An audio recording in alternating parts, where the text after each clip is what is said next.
Hey guys, so today we're going to be taking apart, repasting, and possibly adding thermal pads to a PS4 Pro. The customer was complaining about some loud fan noises and sometimes overheating. So what that leads to is probably worn out thermal pastes. Over time it gets kind of crusty and dries out. As well as a buildup of dust on the radiator.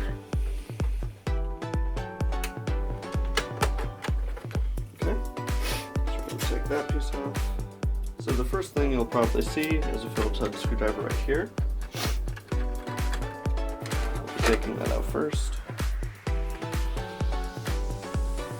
So on some models there's one screw right here, on others there's a screw right there and a screw right here. So right there. You can unscrew these three screws. You guys can probably see a little bit better right now. I had to lower the camera mount some. It may take a little bit of effort, but this top plastic piece should just pop right off.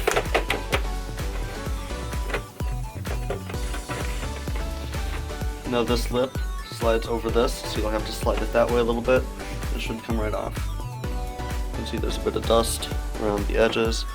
With that done, we can see there's a bunch of screws all around the outside of the chassis, or the outside of the case, as well as some in the middle. We can also see three Wi-Fi antennas. We're just going to pull those back so that they don't get damaged. Now in some other models of PS4 Pro, this area here may look different. This area here may also look a little bit different. Is the same general concept. Take out all of the screws that appear to be going through this metal plate. So most of them are also Torx 9. Some of them, like these ones, are Phillips.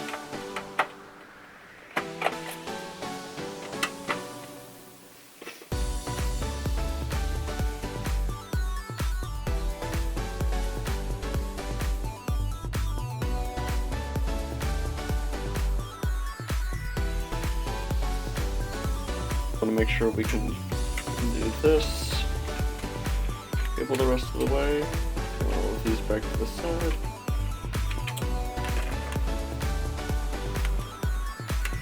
Okay, looks like we're ready to take this plate off, so that plate should just come off. And then we have another plate right here. Once again, it may be a slightly different shape, but once again it's the same principle. Just take off all the screws around the outside of this plate.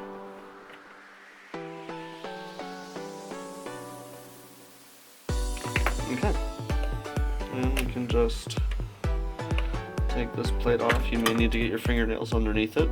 There are some thermal pads on there. Okay, for this next part we're going to take the X bracket off.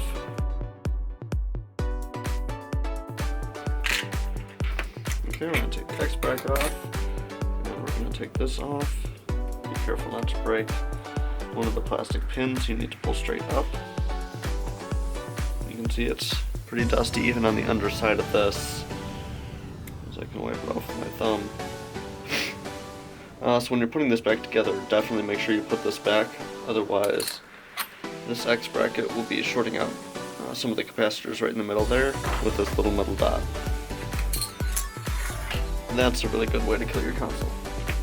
Okay, so now we're ready to undo all of the ribbon cables on the sides.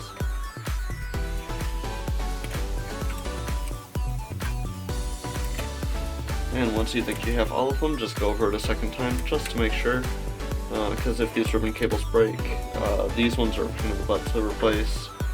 These two are pretty easy. Yeah, these ones are pretty hard though. Okay, looks like we got everything.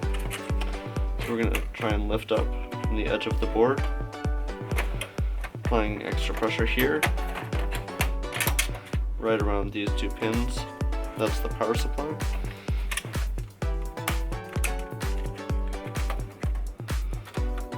Okay. So I don't know if you can see it here. There's a cable right there. We just need to take that cable out. And if these got bent, you're going to want to bend them back into shape. So on this one, the thermal paste actually doesn't look too bad.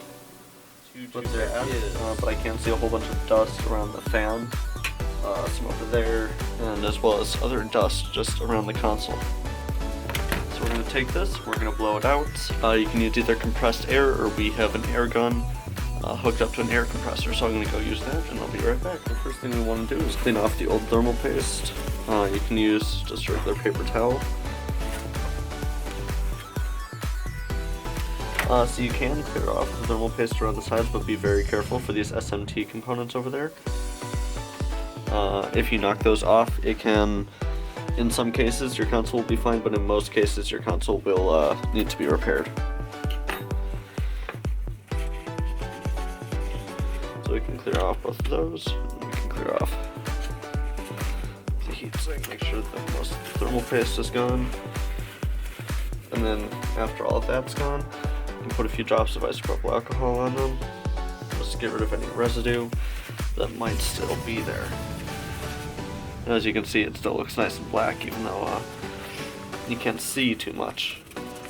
So now that all the previous thermal paste has been wiped away, we can zoom in on the die here. And we can generously reapply some thermal paste, making sure to get full coverage, because this is direct die cooling, so if any of the die is left uncovered, that could mean very bad things for your console in the near future. Okay, so now we're going to do an application test. So I'm going to put the motherboard back on, press it down with the palm of my hand right here, and then I'm going to take it back off and we can see how the spread is, and modify it as we need. Don't worry, I will show you how to put the motherboard back in just a minute, a little bit more detail.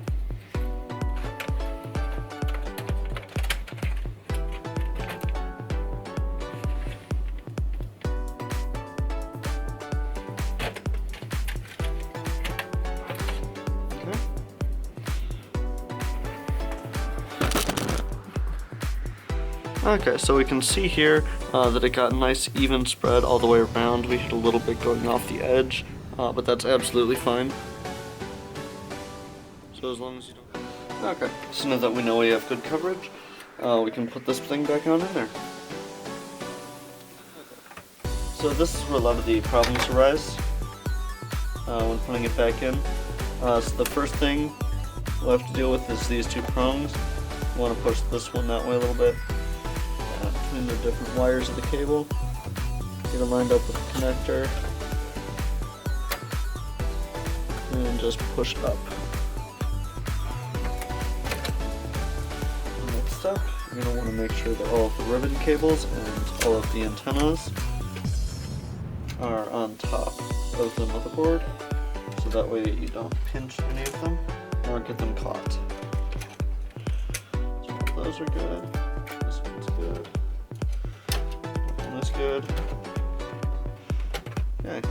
So you want to push down right here to make sure that these actually get pushed into the receptacle on the power supply. And it should be laying flat. It shouldn't have too much flex anywhere. So you can go ahead, push in.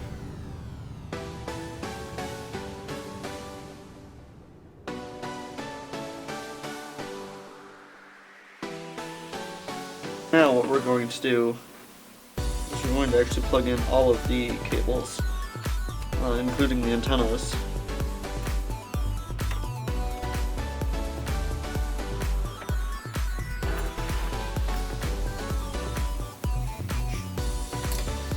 We're going to put the X-Brace back on.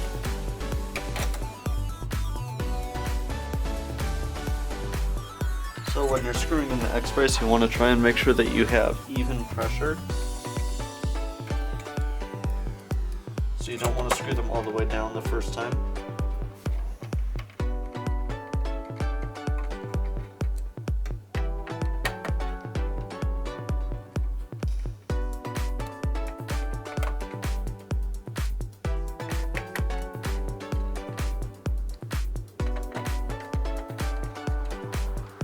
Okay.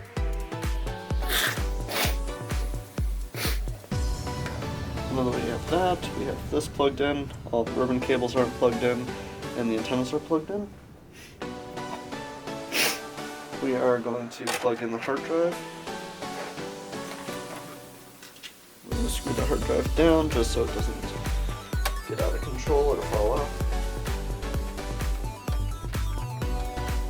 And we're going to go test this just to make sure it still turns on.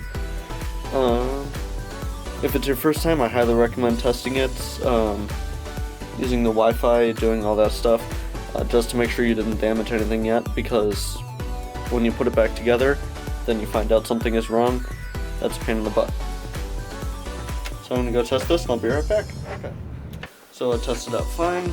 I got video, disk drive worked, Wi-Fi worked, all that good stuff. So we can go ahead and we can unscrew the hard drive now. Undo the Wi-Fi antennas. Make sure these ones are off to the side.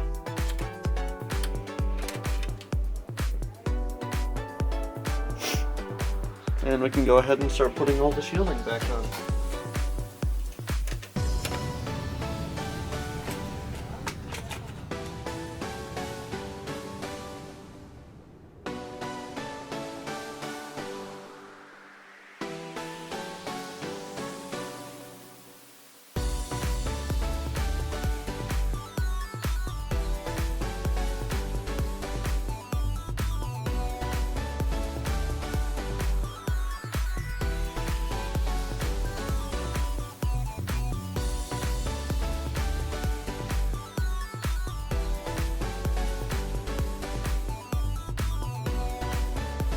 Now, what we want to do is we want to connect up all of the Wi-Fi antennas. We can put this one back over there, where it was originally.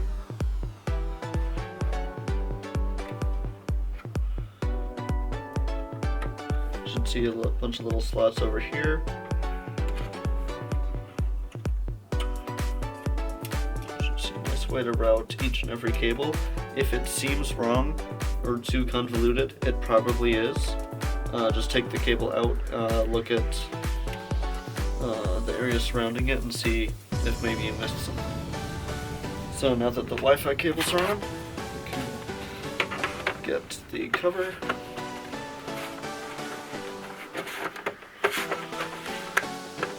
And make sure this one and in some cases this one are lined up with the back properly. Push down on top of it to snap all the clips back in. Put the hard drive back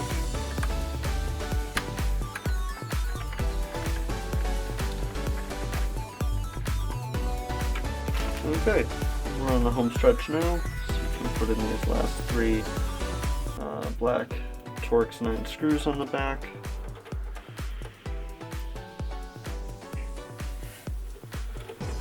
And then last, certainly not least, for aesthetics at least, put that in, and you're done.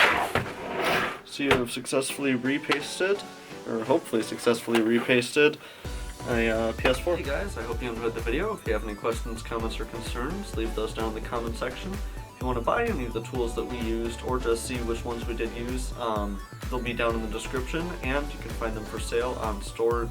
Also on our website is a nice forum filled with awesome people, lots of game console conversations going on there. There was actually 2 in the last day about overheating PS4s. One of them actually was a bad temperature probe. So it's not just basic stuff, all kinds of stuff you can find there.